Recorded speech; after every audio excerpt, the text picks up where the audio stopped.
Seja bem-vindo ao segundo vídeo do nosso canal e dessa vez com um vídeo mais alternativo, um tema diferenciado do primeiro, que foi mais sério, mais reflexivo, de meditação na Palavra de Deus, apesar que esse teremos uma liçãozinha no meio dele para a nossa vida. E o tema de hoje é como não ler a Bíblia. Você sabia que existe uma forma que não devemos ler a Bíblia? E ela se chama bibliomancia, que pode ser um perigo para a tua vida e para o teu futuro.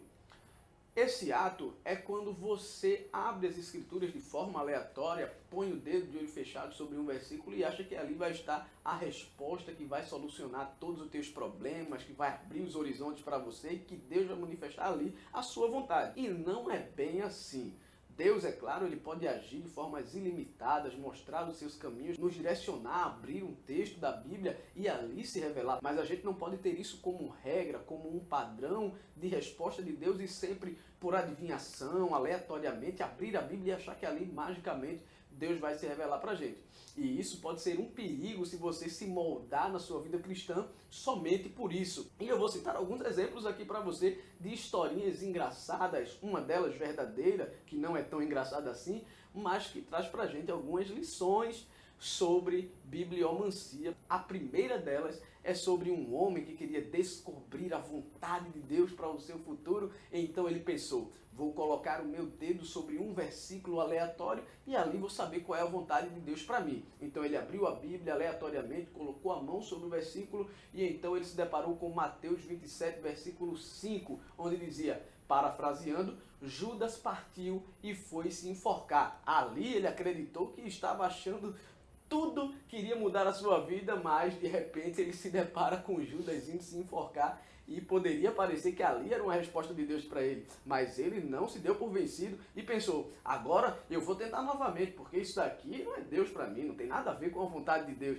Então ele aleatoriamente abre novamente as escrituras, põe a mão sobre um versículo e se depara com Lucas 10:37 que dizia, vá e faça o mesmo. Então o texto só reforçava a primeira atitude do texto anterior. Então ele ali, não tem nada a ver, tem algo de errado com isso. E as coincidências faz parecer que seria Deus realmente, mas ele tenta uma terceira vez. E então ele se depara com João 13:27 que diz, o que você está prestes a fazer, faze-o depressa. E então aquilo finaliza com toda especulação e parece que é Deus falando com ele. Não é impossível da gente acabar caindo em textos isolados assim e acabar formulando uma ideia de que é Deus realmente falando com a gente, quando na verdade não tem nada a ver com Deus.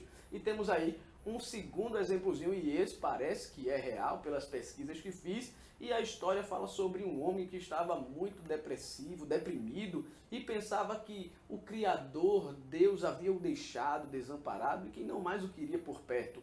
Então ele ora a Deus e clama dizendo, Deus, por favor, fala comigo. Então ele se utiliza do meio da bibliomancia, de descobrir aleatoriamente na Bíblia a resposta de Deus e coloca a mão e de repente ele se depara com Ezequiel 25:7. Eu vou ler o texto para você aqui, que o texto fala para nós o seguinte, portanto, eis que eu tenho estendido a minha mão sobre ti e te darei por despojo às nações e te arrancarei dentre os povos e te destruirei dentre as terras e acabarei de todo contigo e saberás que eu sou o Eterno. Diante de uma afirmação como essa, ele achando o texto aleatoriamente, ele acreditou que ali Deus estava dizendo que ia o destruir, que havia o deixado e o entregaria ao desprezo. Então ele afundou ainda mais na depressão. E temos uma última historinha ainda que se baseia na vida de um casal que queria saber a resposta de Deus para a sua vida, para saber como eles deveriam continuar com o relacionamento, algum direcionamento. Então eles também utilizam a bibliomancia, a forma de tentar descobrir a vontade de Deus e acabam se deparando com o texto de Abraão e Ló em Gênesis 13:9, que dizia para eles o seguinte, aí está a terra inteira diante de você, vamos nos separar. Se você for para a esquerda, irei para a direita. Se for para a direita, irei para a esquerda. Então o texto faz parecer que Deus está ali dizendo claramente, se separem, se apartem um do outro, terminem com o relacionamento.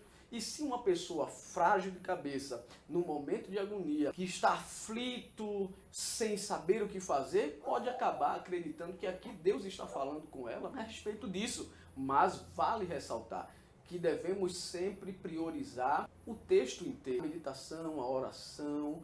Quando nós olhamos para a vivência do casal, se eles estão andando conforme a Bíblia orienta, se estão vivendo em paz com Deus, não há por que se separar. Então, eles podem acabar caindo no perigo de acreditar em um texto isolado que abriram aleatoriamente, ao invés de se focar na vida que eles têm levado e que tem sido de agrado para Deus e para o relacionamento deles. Então fica aí a dica. Eu não estou querendo com isso dizer que Deus é limitado, colocá-lo numa caixinha em que ele não possa agir livremente, mas que devemos estar atentos e não apostar as nossas fichas na bibliomancia, em tentar descobrir. Às vezes o silêncio de Deus é o melhor que nós temos no momento. Devemos nos calar, nos aquietar, ficar no nosso canto lendo a Bíblia, orando, para saber qual é a boa, agradável e perfeita vontade de Deus. Muito obrigado, se inscreve aí no canal, ativa o sininho para você acompanhar